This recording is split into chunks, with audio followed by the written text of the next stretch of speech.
been a week since the horrendous insanity in Aurora, Colorado took place.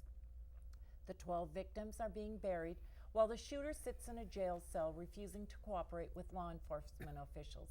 The senseless act is at the juncture of individual rights, mental illness, public safety, and public outrage. The only action, positive or otherwise, that's transpired since the shooting has been the decision of several movie chains to ban moviegoers from wearing costumes to theaters. John, now this incident has again brought about cries from many for stronger gun control laws, as the United States has the weakest gun control laws of the industrialized nations. Many, including Mitt Romney, have said no more gun control laws are needed, while others insist that it's too early to discuss such measures in light of the Colorado shooting. I think it's embarrassing that this Congress has let the assault weapon ban expire. I mean, the president is right. There is no reason to have assault weapons in the hands of people who have mental illness. They belong in the hands of soldiers. The shooter had 6,000 rounds of ammo bought online and nowhere on the radar screen anywhere did this massive purchase register as unusual to any law enforcement agency. And now even Bill O'Reilly has suggested legislation that would require such large purchases be reported to the FBI. Is this a start, or do we just have to revert back to the death penalty to solve everything? Well, there should be legislation requiring reporting of large purchases of ammunition. No question about it.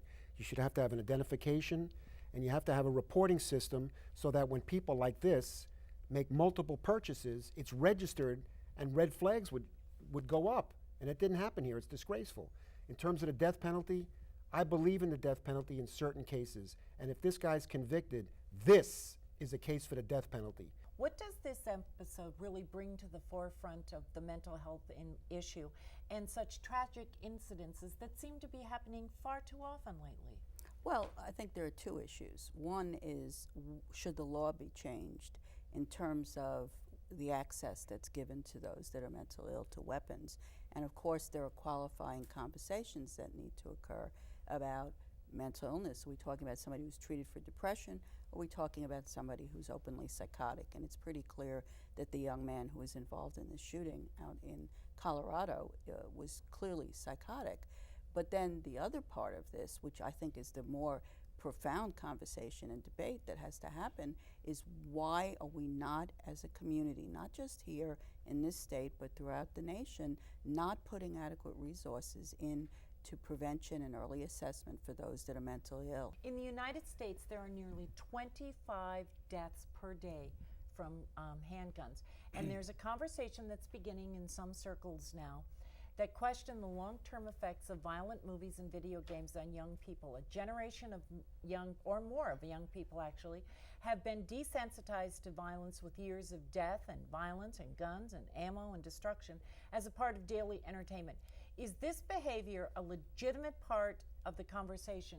And what can we do about this violence? In an effort to bring eyeballs to the television, to the movies, to video gaming now, it's more and more grotesque adventures, dehumanizing activities, and death. And we're starting to see what this results in when it reaches the minds of an unbalanced personality. I agree with Dutchie's comments that we need to bring the medicine, the medical community, more into this debate. To buy Sudafed, you have to show an ID.